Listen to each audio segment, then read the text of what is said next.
Behind the Mirror of Music with Danny Cohen. Hello, and welcome to Behind the Mirror of Music. My name is Danny Cohen.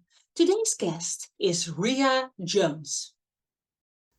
Ria, best known as the original Norma Desmond in Sunset Boulevard, originated the role at Andrew Lloyd Webber's home theatre.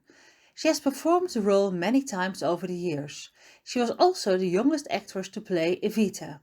Over the years she starred as Grizabella in Cats, Fantine in Les Misérables, narrator in Joseph and the Amazing Technicolour Dreamcoat, Into the Woods, A Little Night Music, Nine, Victor Victoria, and many more. I hope you will enjoy the show. Hi, hello. Hi. How are you? I'm good, how are you? I'm good, thank you. Yes, good. All good. Dottie. How sweet. That's my little dog, Dottie. Adorable. What are you up to right now?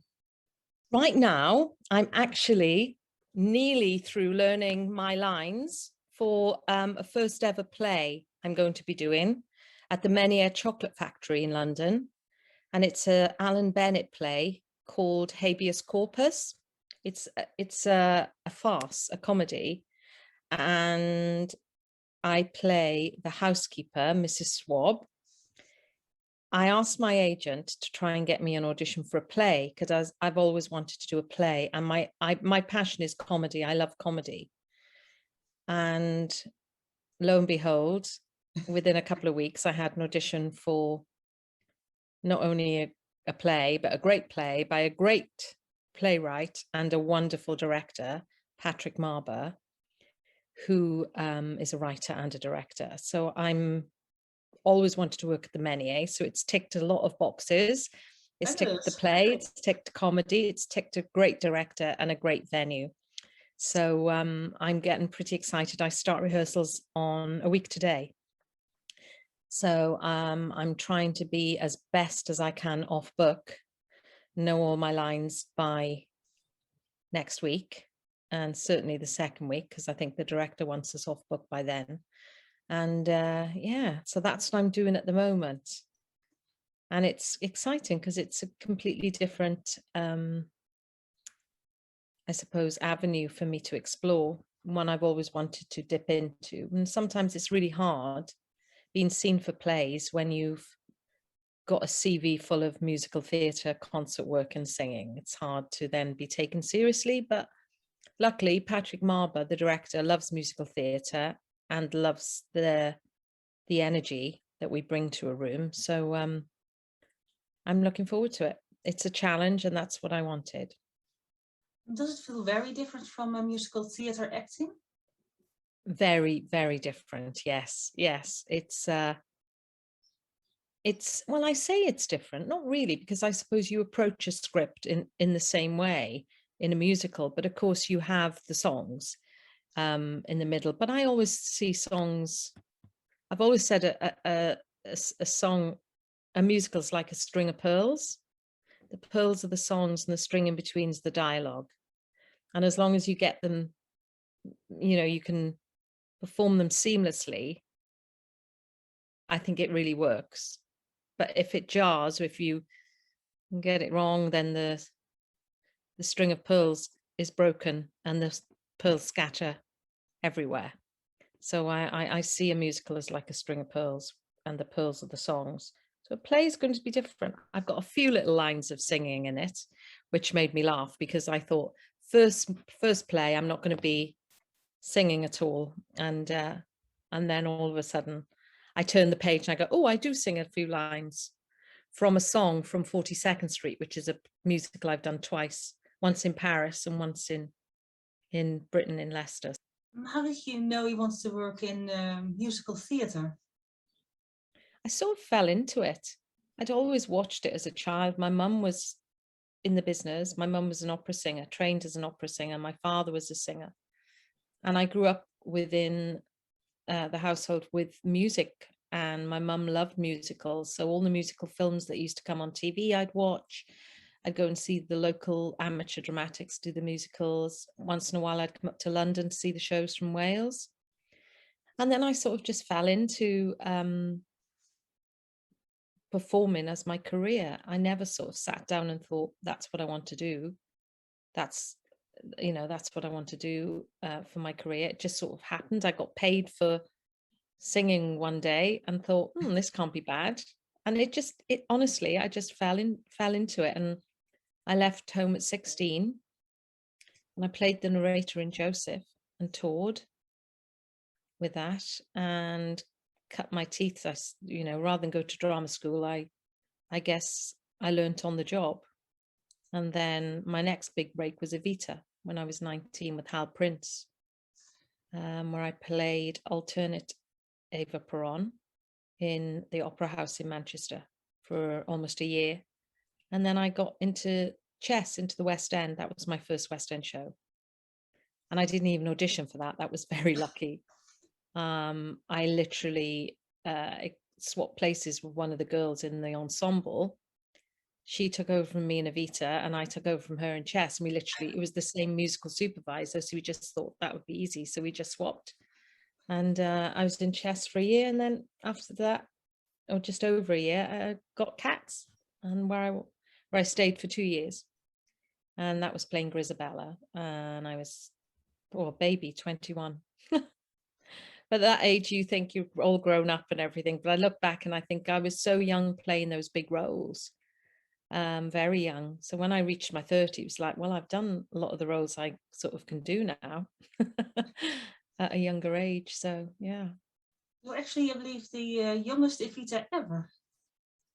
Yeah, I was 18 when I got I was 18 when I got the role, and 18 when I started rehearsals, and then I turned 19 during the run. But yeah, I believe so. You're also in Les Misérables? Les Misérables, yeah. I've done that 3 times. I've done it in London. I did the first ever tour where we spent a year in Manchester. I've recorded the CD of the Manchester Highlight CD, and then we went to Dublin and Edinburgh, 6 months in each place, and then I stopped, and then I left the tour, and then years later I went back on the tour for a few months and then went into London. And I've done it in concert a couple of times as well, but I think my Les Mis days now are done. I've served my time. You've been in many Andrew Lloyd Webber productions, and you were the original Norma Desmond. What was that like? That was amazing. I was only, I think, 24 or 26. I can't remember now. I think 26, 24. Anyway, I was in early 20s. I'd just come out of Cats, so I think I was 24. And yeah, he asked me if I would sing the role the very first time of showing the musical at Sydmonton, his home, where he workshops all his new musicals.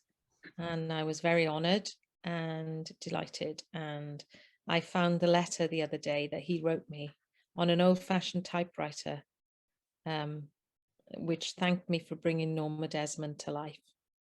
And then, fast forward 26 years, and there I was playing her in my own right, not just at the Coliseum when Glenn went off sick, but I did the European and British tour, which was a dream come true.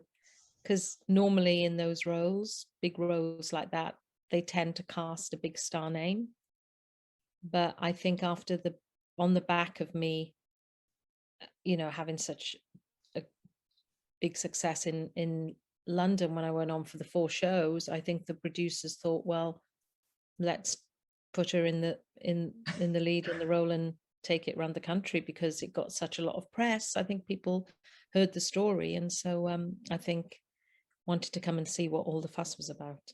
So I think that was a great opportunity, and yeah, a role I've always held dear to me because of the history of the workshop, but again never thought I'd ever get to play her. in my own right, but now that dream has come true and it exceeded all my expectations. Every single show we had a standing ovation. There wasn't one show where full audience didn't stand, and that for our cast that were wonderful, it was a major achievement, and I'm so proud of everyone in the production. What attracts you to the role of Norma? Oh, being an actress and an older actress, there aren't that many wonderful, dramatic roles with a great score. I just love her. There are so many sides to her. It's so easy to just go down the camp dramatic road of playing Norma, but I wanted to bring a much more real, vulnerable side, fragile side to her, because normally these big stars with these big personalities and these big famous outbursts, underneath it all, they're more insecure than anybody and more fragile than anybody. And that was certainly Norma. On the surface, she was a very strong Hollywood movie star, silent movie star of her day. And I think it's easy to play her very strong and very confident. That's certainly one side that she shows the public, but then the other side of her that only Max sees is a very fragile, scared little girl, and such a fragility about her. And I think it's certainly in the end scenes you need to see that, because the audience otherwise will just hate her. And I think there are parts of her personality that you despise as an audience member, or you just can't quite believe she's doing that, and it's uncomfortable viewing when she seduces Joe. But towards the end you get to see all the reasons why she behaves like she does, and I think you end up feeling sorry for her. I mean, I'd come out for my curtain call and people would be still sobbing in the front few rows, and I think my job's done, because I felt it. I felt her fragility. I felt her sadness, deep-rooted sadness, and neglect, and I hoped the audience did too. And many people said to me, they loved the vulnerability I brought to her, and showed her as a real person, not just this caricature or this crazy mad actress. You did a special performance of it that was filmed. Yeah, that was amazing, because it wasn't supposed to be filmed. We only decided to do that last minute because of COVID. We were supposed to do 3 weeks run in the theatre, and literally a week before we were about to open, the theatre and the city of Leicester was put into lockdown.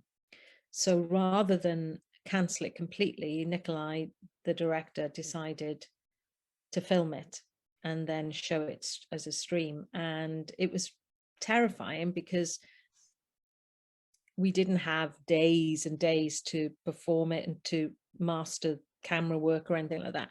It was literally filmed. What you saw was one take. We stopped a couple of times for me to get from one part of the theatre to the other, and for other members to do the same. But we couldn't go back and re-record any scenes, because then it becomes something different, and the orchestra, their contracts were literally for it to be filmed as a theatre piece, not as being recorded as a film where you stop and start and stop and start and go over things that didn't. So it was literally, we recorded it twice over 2 performances, but the one that everyone saw was just the Saturday. I think we recorded it on a Saturday matinee afternoon, and that's the one that Nikolai chose to show, and that's just one take all the way through. So I didn't know what it was going to be like, what it was going to look like.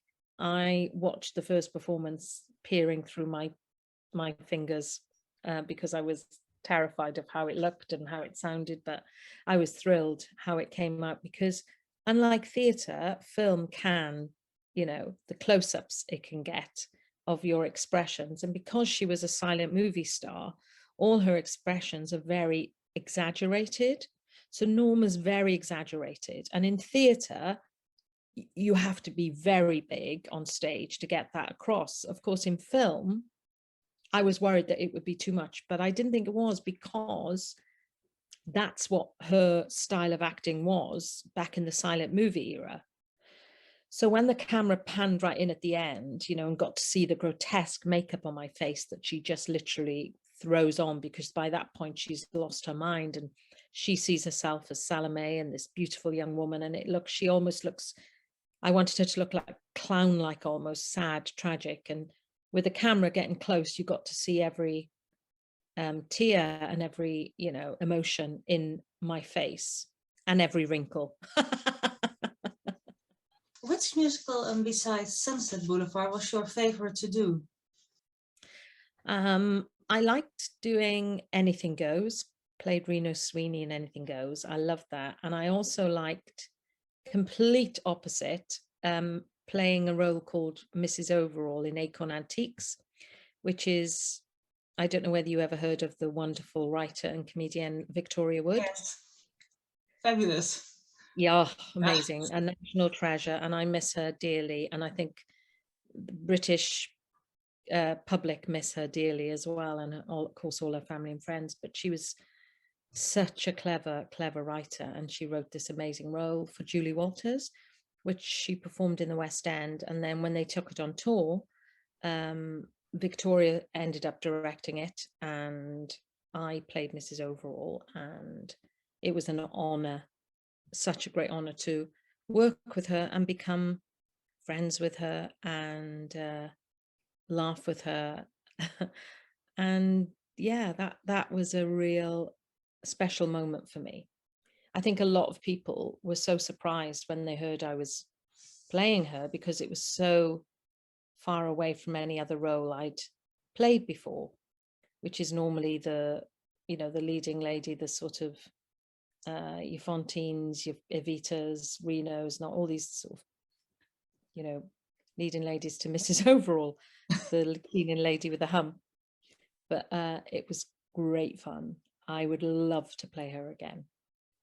What is your best memory? One of my best memories is my curtain call, the first night I went on at the Coliseum as Norma Desmond in Sunset. I'll never forget that as long as I live. They wouldn't let me go. It's about a 6-minute standing ovation.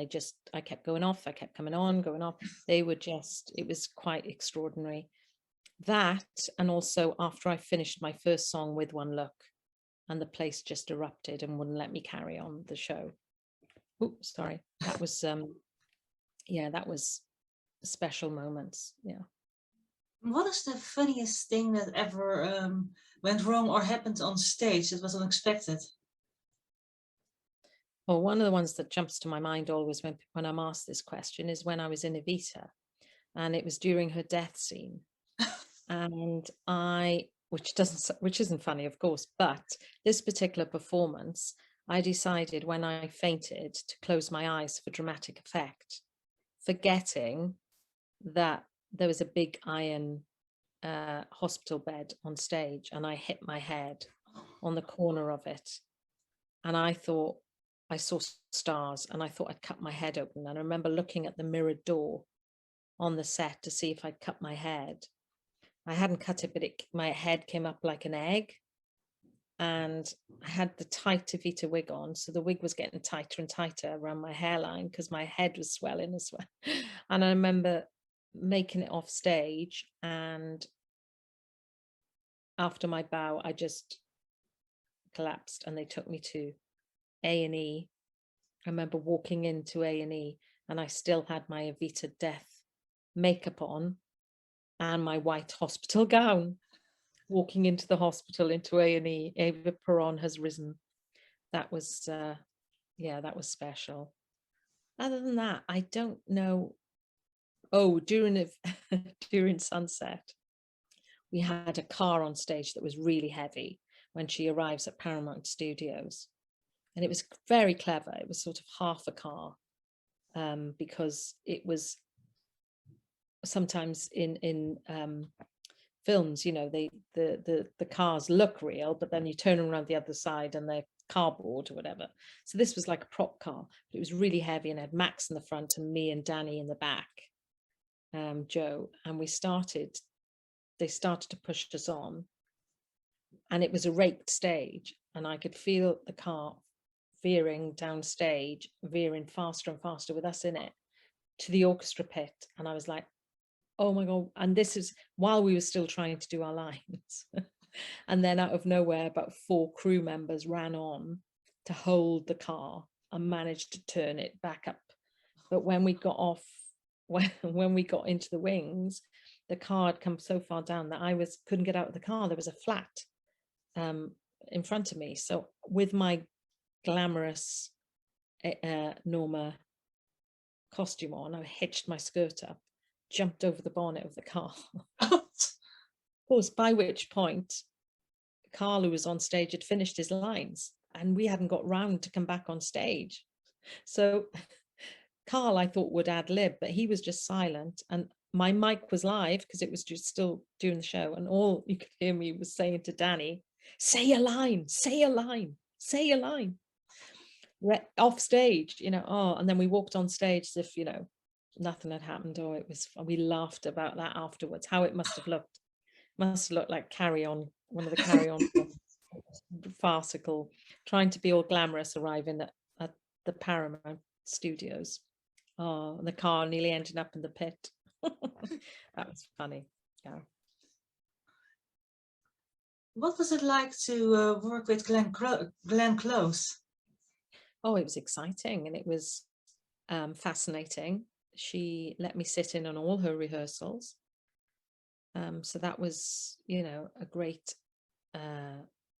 learning curve for me and an honor. And yeah, she knew my history of the show. I knew hers, and we respected each other for that. It was great. What is one role you still would love to play? I'd love to do one of the roles in Follies, because I love that Stephen Sondheim show. Don't necessarily know which one. There's so many. Someone said, oh, Mrs. Lovett, or Dolly in Hello, Dolly, or Mame, but I don't know. There's not one. I'd love to do Mama Rose again, because that was the last role I played before the theatre closed and went into lockdown. And it was in The Round, and it's a tough role, one of the toughest I've ever played. And I would love to play it again in a proscenium theatre, proscenium arch theatre. Playing in The Round was exciting, but very hard. And yeah, it was a hard space to play, the Royal Exchange.